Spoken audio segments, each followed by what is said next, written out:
Hello Donut fam, Glazy here.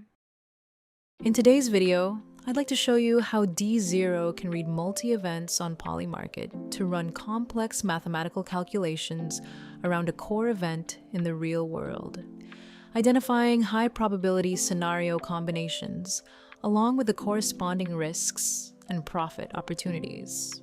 To put it simply, pull real-time Polymarket data to balance the basket pricing. The 2026 midterms are coming in November. If I want to build a balance of power basket on Polymarket, how could you help allocate it? These 4 contracts describe every possible combination of Senate and House control. Only one of them can resolve to yes. Now add the 4 midpoint prices, 45.5 plus 1.05 plus 40.5 plus 13.5. The total is 100.55 cents, but the maximum combined payout is only $1.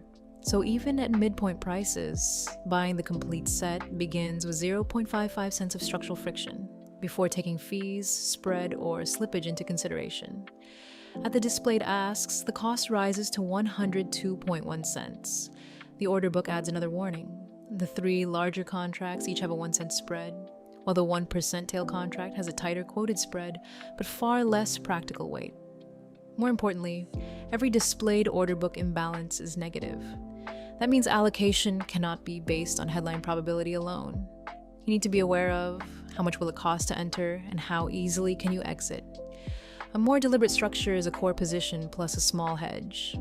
If your thesis is divided government, the main exposure belongs in the divided control outcome you actually believe is underpriced. The opposite divided outcome can serve as a smaller hedge. But the 1.05 cent Democratic Senate Republican House contract is not a core holding. It is a lottery-like tail position with a very high probability of total loss. D0 reads the order book so you don't buy a losing basket. All thanks to D0.